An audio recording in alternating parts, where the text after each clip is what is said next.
Maisha jamani, wakati mwingine yanaficha mambo mazito kuliko unavyoweza kufikiria. Jina langu ni Neema, nina miaka 28. Nilikuwa kwenye ndoa na mwanaume aliyeitwa Baraka kwa miaka 4, na kabla ya hapo tulikuwa kwenye mahusiano kwa miaka mingine 4. Kwa nje watu walituona kama wanandoa wakamilifu, lakini ndani kulikuwa na kitu kilikuwa hakiko sawa. Tulikuwa tunaishi hapa Tanzania, jijini Dar es Salaam, wote tukifanya kazi hospitali moja kubwa. Kazi ilikuwa ngumu, masaa marefu, lakini niliipenda. Nilijivunia maisha yetu. Lakini kulikuwa na jambo moja lilikuwa linaniumiza kimya kimya. Hatukuwa na mtoto.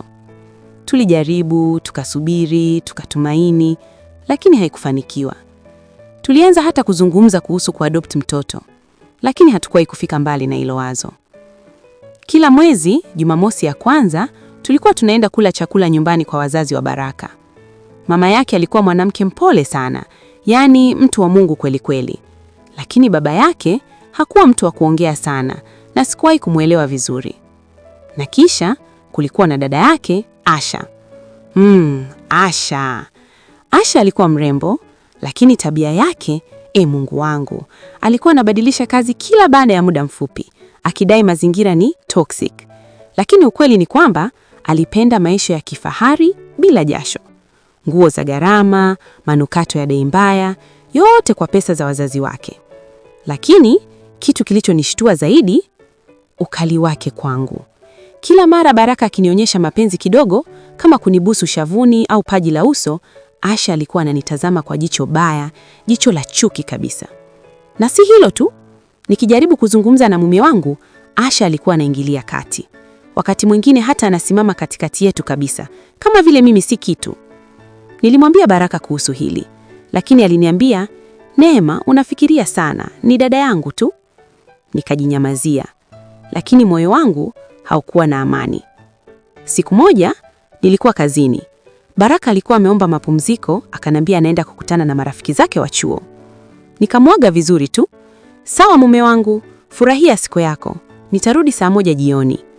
Lakini kazini siku hiyo, mwili wangu haukuwa sawa. Nilihisi kizunguzungu, uchovu usioelezeka. Ghafla, nikajikuta nipo chini. Wenzangu walinikimbilia, wakaniwekea maji, wakanambia nirudi nyumbani kupumzika. Rafiki yangu mmoja, Selina, alinipakia kwenye gari lake akanifikisha nyumbani. Nilifika, nikapumzika kidogo, nikapata nguvu kidogo. Nikaoga, nikanywa dawa. Baadaye, nikatoka nje kidogo kwenye bustani kufanya gardening ili tu kupunguza mawazo. Muda ulipita bila kujua. Nilipoangalia saa, ilikuwa tayari saa 10 jioni. Nikashangaa, nikaingia ndani. Nikaanza kunawa mikono jikoni. Ghafla, macho yangu yakatua mlangoni. Viatu vya Baraka. Mbona alisema hatakuwepo? Moyo kaanza kudunda. Kisha macho yangu yakahamia kwenye hanga, koti la Asha. Mwili ukasisimka. Seleo ilikuwa kimya, lakini kulikuwa na sauti juu chumbani. Polepole, kwa tahadhari, nikaanza kupanda ngazi. Kila hatua, moyo ulikuwa unagonga kama ngoma. Nikasogea kwenye mlango wa chumba chetu. Ulikuwa umeacha wazi kidogo. Nikachungulia. Dunia ilisimama. Nilichokiona, sikuweza kuamini macho yangu. Baraka, mume wangu, akiwa karibu sana na Asha, kwa namna ambayo haikuwa ya kawaida. Mikono yao, ukaribu wao, haikuwa ya ndugu. Nilisimama pale kwa dakika kadhaa, akili yangu ikijaribu kuelewa. Ni nini hiki? Mikono ikaanza kutetemeka. Nikatoa simu polepole, nikarekodi, nikapiga picha. Kisha, nikafungua mlango kwa nguvu. Baraka! Remani waliruka kwa mshtango. Uso wa Baraka ukabadilika rangi kama mtu aliyekamatwa na kosa kubwa. Lakini Asha alinitazama, akacheka kidogo kama vile hajali, kama vile ameshinda. Hasira ilinipanda. Natoka hapa sasa hivi, niliwapigia kelele. Wakatoka. Lakini mchezo haukuishia hapo. Baadaye, siku hiyo, simu yangu ilianza kulipuka na meseji. Familia ya Baraka wananitukana, wananiita mbaya, wananiambia nina wivu usio na msingi. Nikachanganyikiwa. Wanajua ukweli au wameambiwa uongo? Nikamjibu tu baba yake, uliambiwa nini hasa? Akasema, ulimfokea binti yangu alipokuja kuletea zawadi. Nikakaa kimya. Kisha nikatuma video na picha. Baada ya hapo hakukuwa na majibu tena. Sasa imepita mwaka mmoja. Na unajua nini? Ninaishi maisha yangu kwa amani, peke yangu. Nina furaha, hakuna drama, hakuna uongo, hakuna usaliti. Na maisha yamekuwa mepesi sana. Lakini kuna siri ndogo ambayo si wengi wanaijua. Hebu niseme tu, maisha yana njia zake za ajabu ya kulipa kisasi. Na wakati mwingine, watu wanaokudharau wanakuja kukuheshimu kwa njia wasiotarajia. Maisha hayana haraka, lakini haki yake huja polepole. Baada ya ile siku, niliondoka kwenye ile nyumba bila kuangalia nyumba. Hakuna kilichobaki pale. Si kumbukumbu nzuri, si mapenzi, wala matumaini. Nilihamia chumba kidogo cha kupanga hapa Mbezi Beach. Kilikuwa hakina vitu vingi, lakini kilikuwa na kitu muhimu zaidi: amani. Mwanzoni haikuwa rahisi. Usiku ulikuwa mrefu. Mawazo yalikuwa mengi. Maswali yalikuwa yananitesa. Nilifanya kosa gani? Kwa nini mimi? Ilikuwaje mambo yakafika hapo? Lakini kadri siku zilivyopita, nikaanza kujipata tena. Nilianza kujitunza, nikajirudisha kazini kwa nguvu mpya, na taratibu nikaanza kutabasamu tena. Siku moja nilikuwa kazini nikifanya zamu yangu ya jioni. Ghafla nikaitwa ofisini. Nilipoingia, nilikutana na mtu ambaye sikutarajia kabisa. Alikuwa ni baba wa Baraka, Mzee Omari.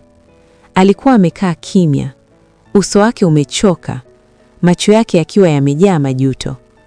Nilikaa taratibu. Kimya kilitawala kwa sekunde kadhaa. Kisha akavuta pumzi ndefu, akasema kwa sauti ya chini, "Neema, naomba unisikilize." Aliniambia kitu ambacho kilibadilisha kila kitu. Alisema baada ya kuona ile video niliyomtumia, nyumba yao ilivunjika kabisa.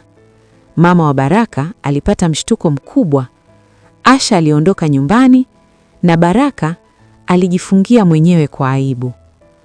Lakini kilichoniumiza zaidi kusikia ni hiki: nilijilaumu sana kwa sababu sikuwa baba bora. Nilimwangalia. Kwa mara ya kwanza, nilimwona si kama mkwe mkali, bali kama mtu aliyekuwa amevunjika ndani. Baada ya siku hiyo, alianza kunitafuta mara kwa mara. Sio kwa ubaya, bali kwa mazungumzo, kuniuliza hali, kuniambia pole, na mara nyingi alikuwa ananiletea chakula au vitu vidogo vidogo. Mwanzoni nilikuwa na mashaka, lakini kadri muda ulivyopita, nikaanza kuona upande mwingine wake. Upande ambao sikuwahi kuuona kabla. Upande wa utu. Miezi ilipita na ukaribu wetu ukaanza kukua polepole. Hakukuwa na haraka, hakukuwa na mipango.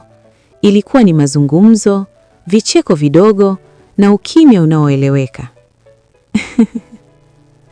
Siku moja jioni, tulikuwa tumekaa ufukweni, upepo mwanana ukipuliza, jua likizama taratibu.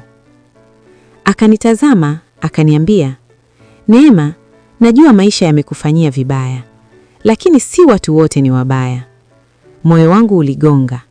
Sikujibu haraka, lakini ndani yangu kulikuwa na kitu kinabadilika.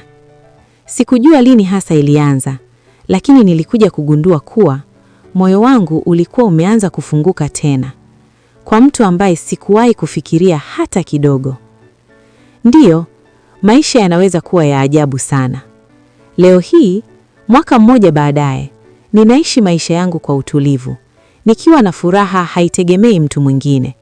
Lakini pia nimejifunza kitu kikubwa sana. Usaliti unaweza kukuumiza, lakini unaweza pia kukuonyesha ukweli ambao hukuwahi kuuona. Na wakati mwingine, mwisho wa hadithi moja ndio mwanzo wa hadithi nyingine isiyotarajiwa. Sikujua kama moyo unaweza kupona, halafu ukapenda tena. Baada ya miezi kadhaa kupita, maisha yangu yalikuwa yametulia. Hakukuwa na kelele, hakukuwa na drama. Ilikuwa ni mimi, kazi yangu na amani yangu. Lakini kuna kitu kilianza kubadilika polepole. Mzee Omari alianza kuwa sehemu ya maisha yangu zaidi ya kawaida. Sio tu kunisalimia wala kuuliza hali, hapana.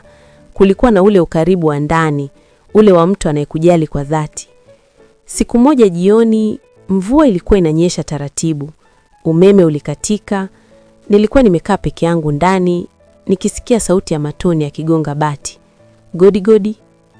Mlango uligongwa. Nilipofungua, alikuwa ni yeye, Mzee Omari. Amesimama nje, ameloa kidogo na mvua. Akaniangalia kwa macho ya upole. Nilikuwa napita, nikasema nije kukuangalia.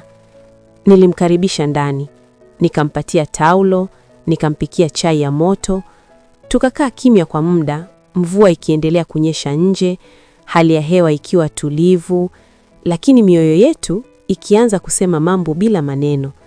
Ghafla akanishika mkono, taratibu. Moyo wangu ukaruka, nikamwangalia. Hakukuwa na utani kwenye macho yake. Alikuwa serious. Neema, akasema kwa sauti ya chini.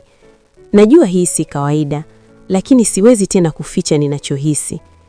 Nilibaki kimya, ndani yangu kukiwa na vita, akili ikisema hapana, lakini moyo ulikuwa unanisukuma upande mwingine. Siku zote nimekuheshimu, lakini sasa.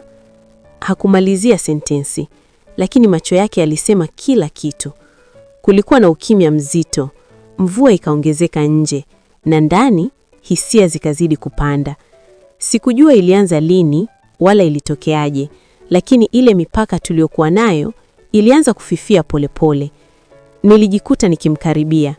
Yeye pia hakujizuia, na hako ndipo maisha yangu yalipochukua mwelekeo mwingine kabisa. Siku zilizofuata nilijaribu kujizuia. Nilijaribu kujiambia kuwa hii si sahihi, lakini ukweli ni huu. Nilikuwa tayari nimeingia ndani yake, si kwa tamaa, bali kwa ule upweke, ule maumivu na ule upendo ambao sikuwahi kupewa kwa dhati. Lakini dunia haifichi kitu. Siku moja Baraka aligundua. Sijui vipi, lakini alikuja kunikuta nikiwa na baba yake nje ya nyumba. Tukiwa tunazungumza kwa ukaribu ule ule. Alichokiona kilitosha. Uso wake ulibadilika. Akawa kama mtu aliyepigwa na radi. Neema! Sauti yake ilitetemeka. Hasira, maumivu, aibu, vyote vikachanganyika. Alimwangalia baba yake. Kisha akanitazama mimi. Huwezi kuwa serious. Nilimwangalia tu, bila hofu, bila aibu. Kwa mara ya kwanza nilihisi nguvu ndani yangu. Nikamwambia kwa utulivu, ulinifundisha usaliti ulivyo. Sasa usishangae matokeo yake. Kimya kikatawala. Hakujua la kusema, hakujua la kufanya, kwa sababu ukweli ulikuwa wazi. Baada ya hapo, kila kitu kilivunjika kabisa. Familia ile iligawanyika, kila mtu na upande wake. Lakini mimi sikujali tena. Nilikuwa nimechoka kuumia. Leo hii naishi maisha yangu kwa uhuru.